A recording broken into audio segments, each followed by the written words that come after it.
look at it. There's Hamlin on the inside. There we see Denny Hamlin right there.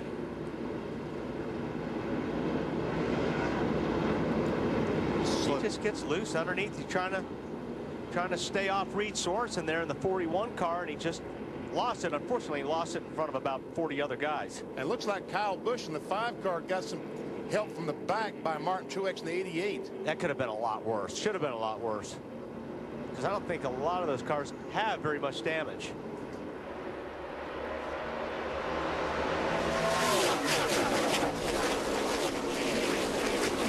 You cannot see a thing. These guys are just driving into the smoke. On board with Hamlin. The only good thing about this is that you're not totally up to speed. These guys can slow down a little bit quicker. It looks like the only damage came from when the 88 ran in the back of him. On board with Kevin Harvick.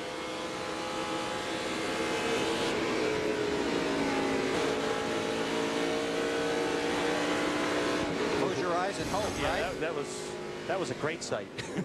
Smoke and then clear. Alan Bestwick. Hey, Bill, one of the things that Denny Hamlin talked with me about before the race was the difficulty in adjusting back and forth between the Nextel Cup and the Busch Series car, the different feels of each machine when you jump in the other one for the first time and you haven't had any practice just before in that car. He said it can be tough. Might have just seen some evidence of that right there. This is an impound race. The cars qualified earlier today, then were lined up and set for the green flag. Under caution early here at Chicagoland. You're watching NASCAR on TNT.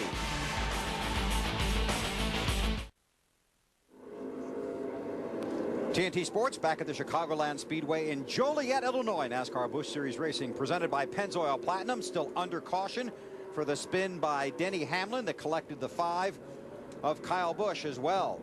Coming to the 1 to go this time. Got Martin Truex Jr. there as well. Go ahead, Bill. Thanks, Wally. Fans, follow your favorite driver with real-time telemetry and in-car audio with Track Pass from NASCAR.com. Subscribe today and get it at a discounted price. To learn more about Track Pass, go to NASCAR.com. Truex has some damage to his car as well. Is that what you were saying? Well, I was surprised he didn't come in that last lap, but I see he's coming in now because there's a lot of damage on the left front, which is really going to upset the balance of that car. You're going to have no downforce unless they fix that, Marty. Yeah, well, you need all the downforce you can, especially at a place here like Chicago. They're putting bare bond on the left front of the 88 car for Martin Truex Jr. He made contact actually with Kyle Busch, who was pitting right in front of him. The 5 car has damage on the right side. There was some tape flapping earlier. They're trying to get the damage fixed on the 5 car. Both of these guys say the steering wheel is off, so that will make for a fun afternoon. It means it's a little bit off center, which makes the car a lot harder to drive. Can make it challenging, that's for sure. Kyle Busch heads back out. Is that just taped on the top? Just on the top, it looks like. I don't know how it's going to stay on there.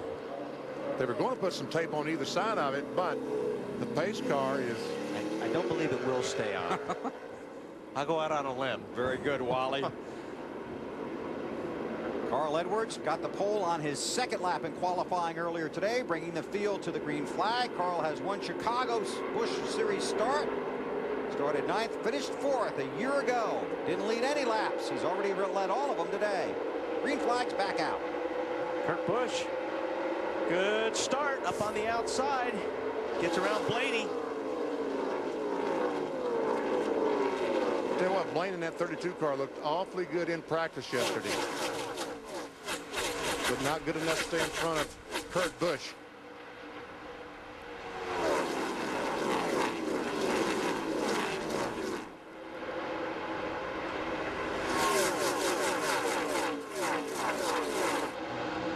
Casey Mears trying to go someplace in that 42 car up on the outside.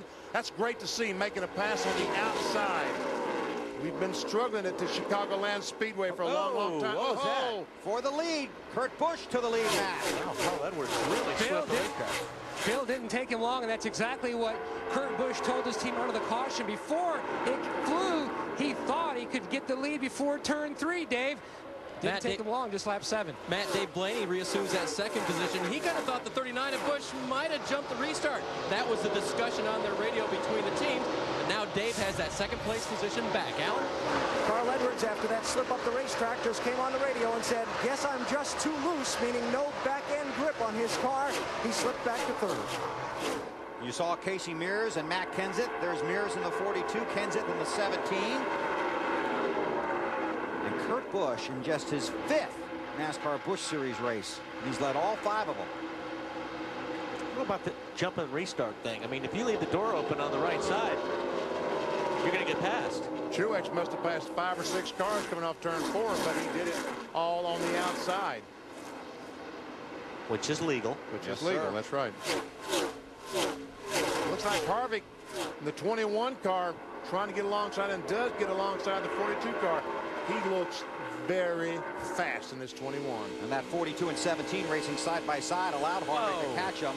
Wow, Casey Mears with a little bit of wiggle there. These guys look like they're just right on the edge because they go down the corner and all of a sudden the car twitches a little bit, goes up the racetrack. He lost a lot of time right there when Harvick went by. Marty? Kevin Harvick had passed him. Either that, what happened was Casey Mears snuck up the racetrack, but Harvick, we saw the in-car camera view of that wreck, a little too close for his comfort, but he said the car is still fast. They asked him, did you hurt the tires at all? He said no, and obviously it did not as he passes Matt Kenseth to the low side, the low line early on working for Harvick. Wow, what an impressive move by Kevin Harvick. Kind of got the feeling he felt he could lead a few laps here today. Spoke to the guys during the pre-race. And Shane Wilson, the crew chief on this 21 car, Bill talked about, was suspended by NASCAR for a rules infraction they found in Daytona. Well, Todd Berrier, the crew chief for the 29 Nextel Cup car, is acting as crew chief here at Chicagoland. Looks like he and Kevin are on the same page. And Marty Snyder was following that story and had a conversation with Richard Childress about it.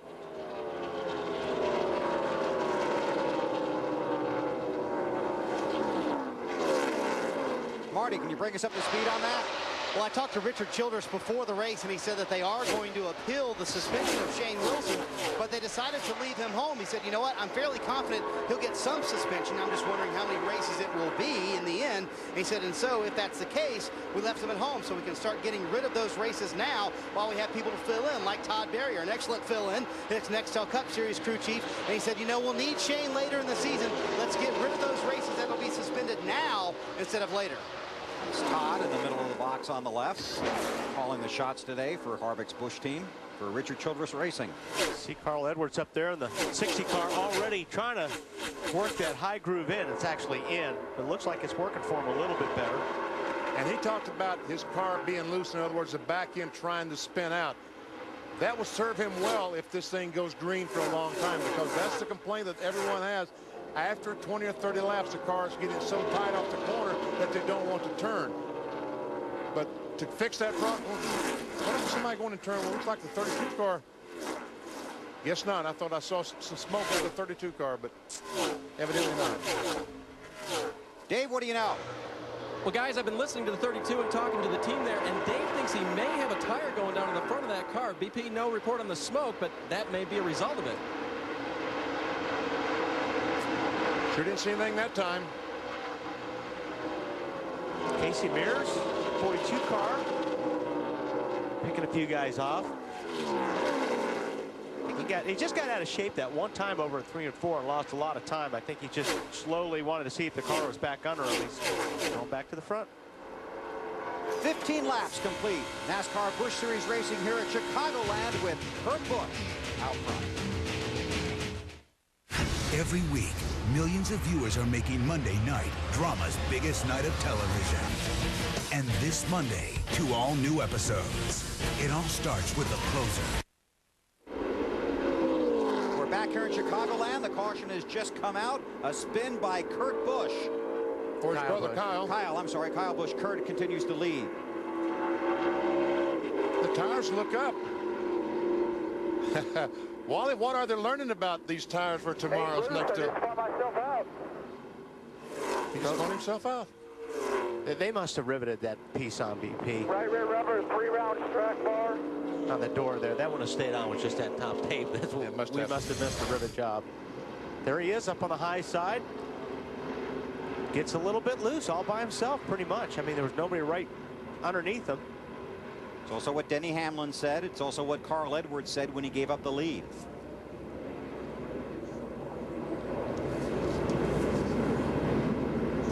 On board with the Pennzoil car, we'll go back to commercial, then come back here to Chicagoland. Under caution, where Kurt Busch leads Carl Edwards and Dave Blaney. Ahead of you.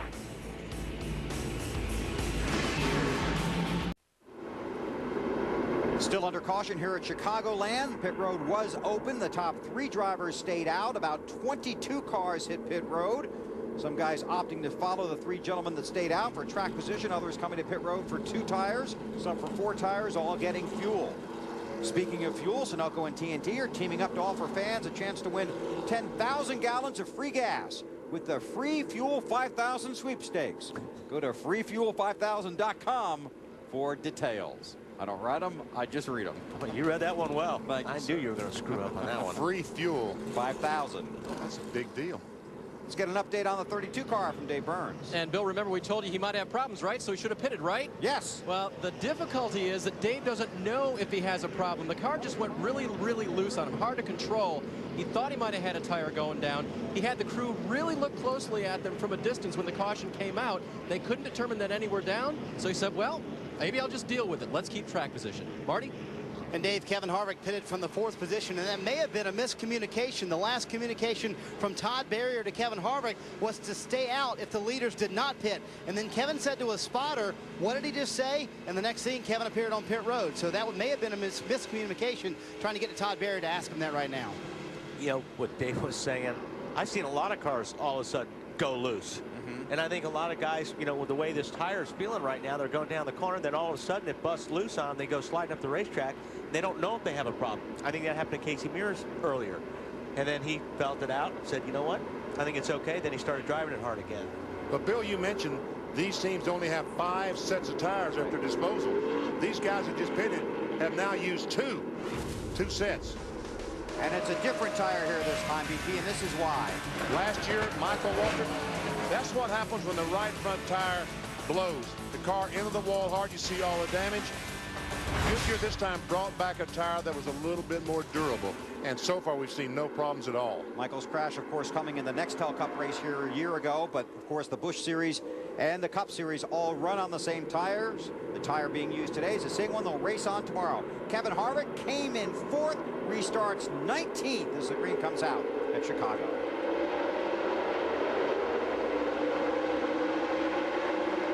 Jeff Burton jumping out there on the high side of Dave Blaney. These guys are sleeping a little bit, it seems to me, BP, on the restart. So leaving the right lane wide open, and an easy pass if you catch a guy sleeping in front of you. They really jam up off of 2 here.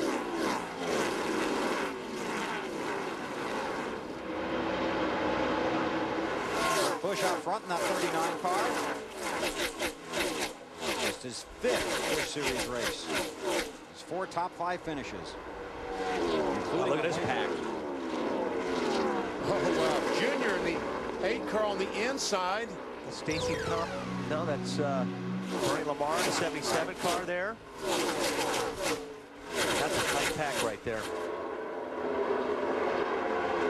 Bernie Lamar's crew chief, Gene Need, also suspended by NASCAR, but Kevin Harvick Incorporated is appealing that suspension as well, and Need is here this week. I talked to Gene about that. He said all it was a guy put a wrong piece inside a shock absorber, and it really was no aid to making him go fast, so they're going to appeal for NASCAR's pity, I guess. Good luck. Yeah, good luck. See Casey Kane drift up there. Is that what you're watching in the 9 car? Way up there. Oh, 3 wide. There's Kane in the 9, Lamar in the middle of the 77, the 41 of Sorensen. Squeezes him just a little bit. Hey, Dave, that 9 car's going somewhere. They made an adjustment, Benny. They made a track bar adjustment. The car was just a bit tight for Casey, meaning it wanted to push toward that outside wall. They adjusted the rear suspension on that car. It handles better. and took fuel only, did not change tires yet, so they have plenty left for the day. Wow. I'll tell you what, that could be crucial, having that extra set of tires at the end of this race.